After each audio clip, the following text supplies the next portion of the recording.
नमस्कार दोस्तों, welcome back to our channel edu TMD. आज पुनः आप लोगों का स्वागत है और मैं आज आप लोगों के लिए ज्योग्राफी का एक ऐसा टॉपिक लेकर आया हूं जो एग्जाम्स के पॉइंट ऑफ व्यू से काफ़ी इम्पोर्टेंट है। और आज हम लोग इस छोटे से टॉपिक का डिस्कशन करेंगे। संभवतः जितने भी इम्पोर्टेंट क्वेश्चन इससे बन सकते हैं, जो जो परीक्षाओं में, प्रतियोगी परीक्षाओं में हो या फिर बोर्ड्स की परीक्षाओं में हो, एनसीईआरटी सीबीएसई की परीक्षा में हो, पूछे गए हैं, तो संभवतः आज आपका सारा जो डाउट है वो क्लियर होने वाला है। टॉपिक छोटा सा है, वैसे तो बहुत ब्रॉड लेवल का टॉपिक है, बहुत बड़ा टॉपिक हो सकता है, लेकिन मैंने सोचा अभी आपको शुरू में जो है इसकी बेसिक जानकारी मैं आप लोगों के लिए दे देता हूँ। और बेसिक जानकारी के बाद अगर आप लोगों को ये टॉपिक अच्छा लगेगा तो आप लोग मुझे बताइएगा, मैं इसको बहुत डिटेल से बनाकर आपको दूंगा, ताकि आप लोगों को आगामी डीप अगर कुछ इसके बारे में लिखना हो या थ्योरेटिकल कोई एग्जाम हो आपका, तो आप इस पे खूब डिटेल से लिख सकें। तो चलिए देरी ना करते हुए शुरू करते हैं आज का टॉपिक। और आज हम लोग इस टॉपिक में पढ़ने वाले हैं चक्रवात के बारे में। जी हाँ, चक्रवात के बारे में हम लोग आज पढ़ने वाले हैं। चक्रवात क्या होता है और ये कैसे उत्पन्न होता है, कहाँ पर पाया जाता है, क्या इसका नाम होता है, ये सब जो भी डाउट है हमारे क्लियर होने वाले हैं आज। तो चक्रवात को इंग्लिश में हम लोग क्या कहते हैं? साइक्लोन कहते हैं। अंग्रेजी में इसको साइक्लोन कहा जाता है। तो चक्रवात कैसे उत्पन्न होते हैं, कहाँ पर होते हैं, कहाँ पाए जाते हैं और इसका क्या प्रभाव पड़ता है, और चक्रवातों के क्या क्या नाम हो सकते हैं, ये सब हम डिटेल में पढ़ेंगे। देखो दोस्तों, मुझे आपसे बहुत ज़्यादा कुछ नहीं चाहिए, लेकिन अगर आपको ये वीडियो अच्छी लगती है तो कम से कम अपने जो फ्रेंड सर्कल के लोग हैं उनमें इस वीडियो को शेयर करना और इस चैनल को लाइक करके सब्सक्राइब जरूर करना। मेरा इससे कोई और बेनिफिट नहीं है। आप लोग जब लाइक करेंगे, सपोर्ट करेंगे मुझे, तो इससे मुझे थोड़ा मोटिवेशन मिलता है कि हाँ, बच्चों को वीडियो पसंद आ रही है और उनके समझ में भी आ रहा है, मैं आगे और वीडियो लेकर आऊँ आपके लिए। तो हो सके तो इस वीडियो को लाइक करिए, सब्सक्राइब कीजिए चैनल को, और कोई कमेंट कीजिए कि आगे किस टॉपिक पर वीडियो लेकर आए। तो चलिए देरी ना करते हुए टॉपिक को शुरू करते हैं कि चक्रवात क्या होता है। तो चक्रवात को पढ़ने से पहले कुछ महत्वपूर्ण बिंदु हैं, उनको हम जान लेते हैं। परिभाषा क्या है चक्रवात की?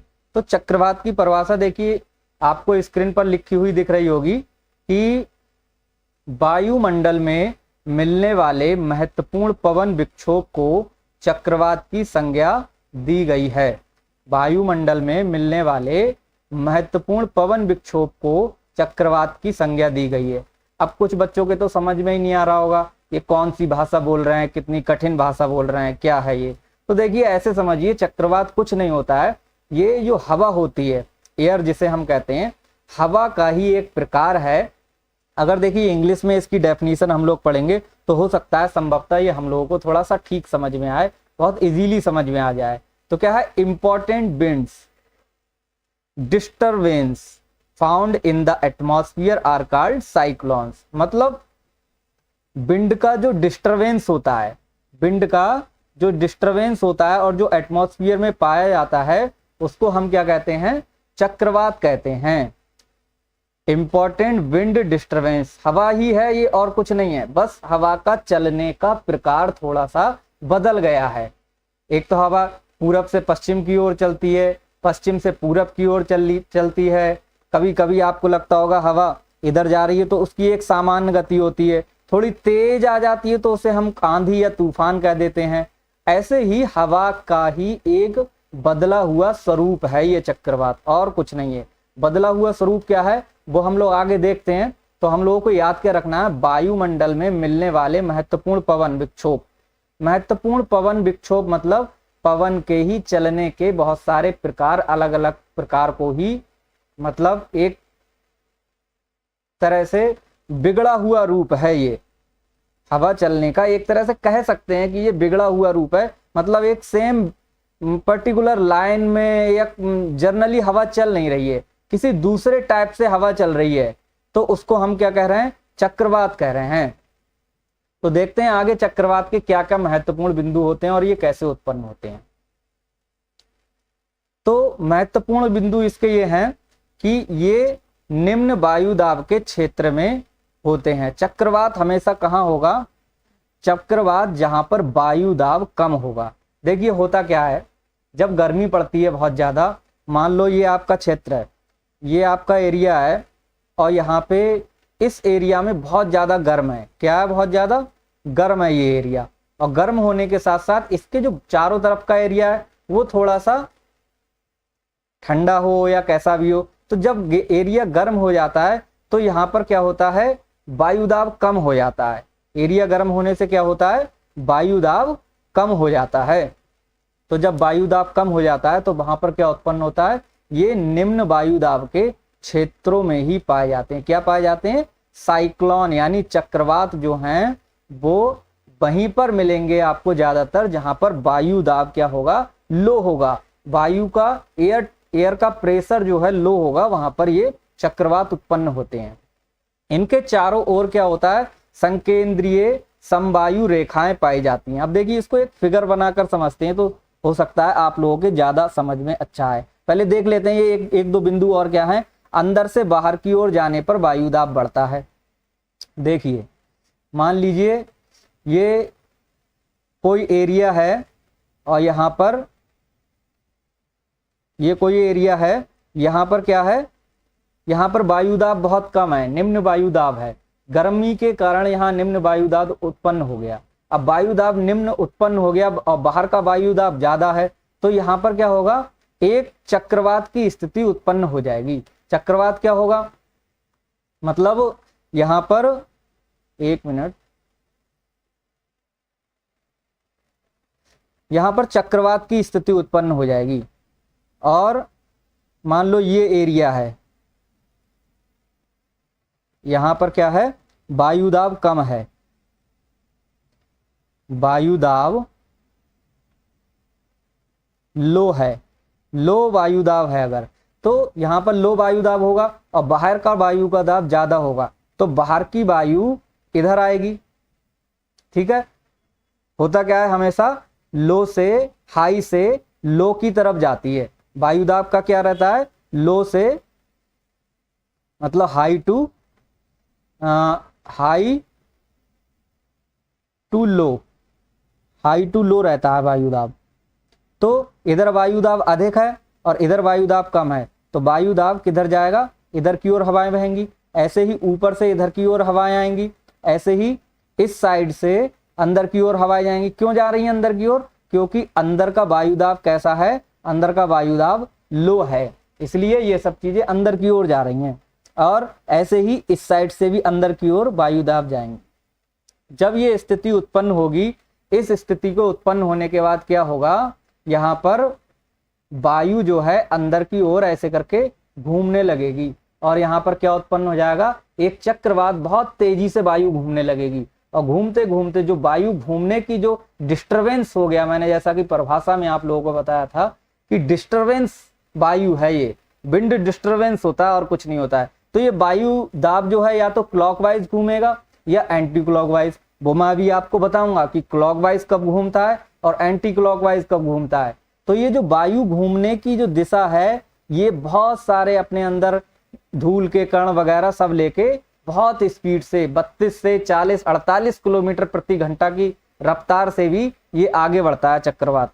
तो ये घूमता रहेगा और ये चक्रवात की स्थिति यहाँ उत्पन्न हो जाएगी। और ये जो है घूमने का इसका क्या रहेगा? देखिए अभी मैं आपको बताता हूं। जब ये हाई से लो प्रेशर की ओर जब वायु जाती है तो ये चक्रवात बनता है। और चक्रवात हमेशा क्या होता है? वी शेप में बनता है। ये ऐसे करके वी शेप में बनेगा, या तो ये ऐसे करके घूमेगा या फिर ये क्लॉकवाइज घूमेगा। तो ये चक्रवात की स्थिति उत्पन्न हो जाती है। ये इसका जो है ये कहलाएगा इसका सेंटर पॉइंट। क्या कहलाएगा? सेंटर पॉइंट कहलाएगा। तो देखिए हम लोग बिंदुओं में यही पढ़ रहे थे कि चक्रवात क्या होता है? इनके चारों ओर समकेंद्रीय समवायु रेखाएं पाई जाती है। इसके चारों ओर क्या पाया जाता है? समकेंद्रीय समवायु रेखाएं। समकेंद्रीय मतलब ये जो वायु दाब की रेखाएं हैं ये सब इस साइड में जा रही होंगी। केंद्र, ये इसका केंद्र है, ये इसका क्या है, केंद्र है। तो समकेंद्रीय, चारों ओर से ऐसे वायु इधर जाती है, ये इधर केंद्र की ओर जा रही होगी, ये केंद्र की ओर। और फिर क्या होगा, यहाँ वायु दाब कम था, ये बाहर का वायु दाब अधिक था, तो यहाँ से साइक्लोन की स्थिति उत्पन्न हो जाएगी और ये एक बवंडर सा गोल गोल बहुत तेजी से घूमने लगेगा। ये बहुत बहुत बड़े स्तर तक के होते हैं, ऐसा नहीं है कि ये बहुत छोटा होता होगा। गांव में देखा होगा आप लोगों ने, कभी कभी कहीं का वायु दाब कम हो जाता है तो छोटा सा अचानक से एकदम से घूमता है ऐसा, और अचानक से एकदम से गायब हो जाता है, तो वो भी एक तरह का छोटा साइक्लोन समझ सकते हैं आप लोग उसको। तो आगे कह रहे हैं, ये आगे देखते हैं क्या है दूसरा, इसके चारों संकेंद्रीय समवायु रेखाएं पाई जाती हैं। दूसरा, अंदर से बाहर की ओर जाने पर वायु दाब बढ़ता है। मतलब अगर आप अंदर से बाहर की ओर जाएंगे, अंदर से बाहर की ओर, ये अपना ये चक्रवात था, और जब अंदर से बाहर की ओर जाएंगे, इधर से इधर या इधर से इधर, बाहर की ओर जाने पर क्या होगा, जब बाहर जाते हैं तो वायु दाब क्या होगा, वो बढ़ता है, हाई होगा। यहां पर क्या होगा, दाब हाई होगा, हाई होगा।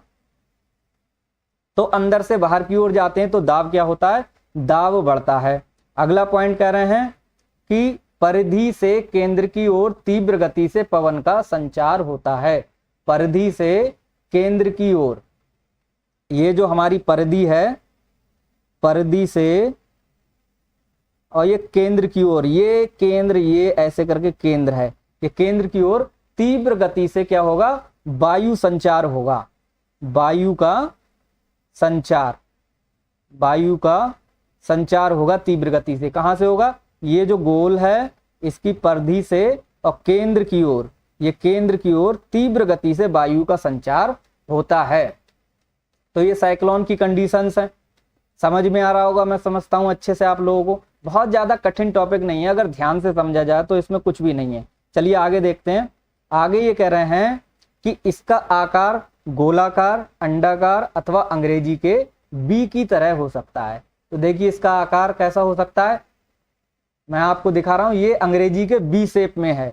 कौन सी शेप में, ये बी शेप में बना हुआ है इंग्लिश के, तो इसका आकार बी हो सकता है, अंग्रेजी के बी टाइप में,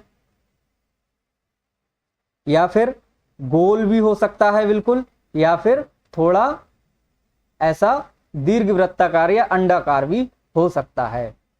अगला पॉइंट है, ठीक से समझ में तो आ गया होगा आप लोगों के, मैं समझता हूं चक्रवात क्या होता है, कैसे, मतलब कुल मिलाकर हमें ये याद रखना है कि जब कहीं पर निम्न वायु दाब हो, क्या हो, निम्न वायु दाब लो हो और बाहर का वायु दाब बहुत ज्यादा हो जाए, गर्मी के कारण या किसी अन्य कारण से हो सकता है, तो जब अधिक वायु दाब से कम वायु दाब की तरफ चारों तरफ से पवन की रेखाएं आती हैं, तो वो केंद्र की ओर बहुत तेजी से घूमने लगती हैं, और इस घूमने को ही क्या कहते हैं हम, इसे ही हम साइक्लोन कहते हैं या चक्रवात कहते हैं। और चक्रवात कब उत्पन्न होता है, जब हवाएं हमारी हाई प्रेशर से लो प्रेशर की ओर आ रही हूं। चलिए अगला पॉइंट देखते हैं, अगला क्या है। अब जानते हैं इसका दिशा एवं प्रभाव। अब देखिए मैं बता रहा था आपको कि ये क्लॉकवाइज भी घूमता है और ये एंटी क्लॉक भी वाइज हो सकता है। तो देखिए क्लॉकवाइज कब होता है, जब उत्तरी गोलार्ध में बाईं ओर, उत्तरी गोलार्ध में कोई चक्रवात आया है तो वो किधर होगा, बाईं ओर, अर्थात घड़ी की दिशा के विपरीत होता है। ये देखिए, इसको समझ लेते हैं, थोड़ा चित्र बना लेते हैं, डायग्राम। और मान लीजिए ये पृथ्वी को हम दो भागों में बांटते हैं, पृथ्वी को हम दो भागों में बांटते हैं। ये हमारी पृथ्वी है और ये हमने दो भागों में बांट दिया। ऊपर का ये वाला क्या कहलाता है, ये कहलाता है नॉर्थ हेमिस्फीयर, और ये साउथ हेमिस्फीयर, यानी उत्तरी गोलार्ध और दक्षिणी गोलार्ध, दक्षिणी गोलार्ध।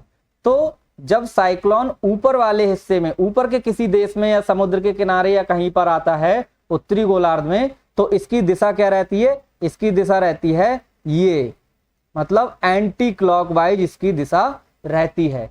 और ये कब रहती है, जब उत्तरी गोलार्ध में, उत्तरी गोलार्ध में। और जब यही साइक्लोन क्या होता है, दक्षिणी गोलार्ध में आता है, तो दक्षिणी गोलार्ध में इसकी दिशा क्या रहती है, इसकी दिशा रहती है क्लॉकवाइज। ये इस तरह से घूमता है, ये साउथ हेमिस्फीयर में घूमेगा क्लॉकवाइज।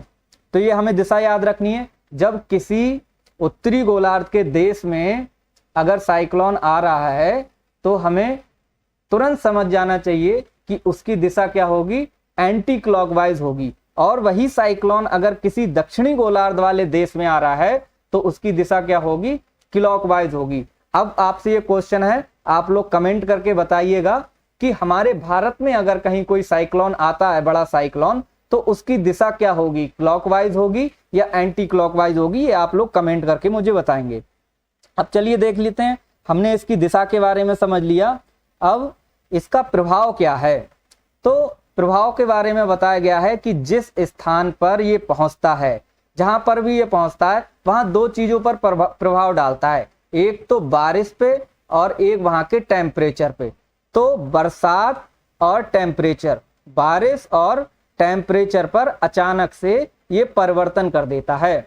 वर्षा हो रही है तो उसको प्रभावित करेगा, और टेम्परेचर अगर अधिक है या कम है या ज्यादा है तो ये उसको भी प्रभावित करेगा।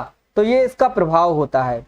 चलिए लास्ट में देख लेते हैं कि अगर मैं आपसे पूछूं कि आपको किसी ऐसे साइक्लोन का नाम बता सकते हैं क्या, तो कमेंट में करके बताइएगा। जो नाम मैं बता रहा हूं उसके अलावा आपको कोई और नाम आता है क्या, तो उदाहरण से समझ लेते हैं कि कहां पर कौन सा साइक्लोन है, किस नाम से जाना जाता है। तो देखिए आपकी स्क्रीन पर आपको दिख रहा होगा, एक है हरिकेन। हरिकेन कैरिबियन सागर के आसपास में जो आते हैं उसको हम हरिकेन साइक्लोन के नाम से जानते हैं। एक है टॉर्नेडो।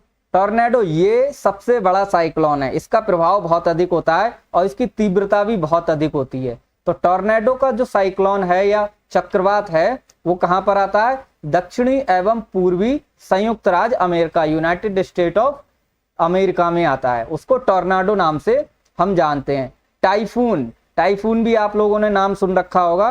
टाइफून कहाँ आता है, ये चीन, फिलीपींस और जापान, यहाँ पे जो चक्रवात आते हैं, इस तरह के साइक्लोन आते हैं बड़े बड़े, उनको हम अधिकांशतः टाइफून कहा जाता है।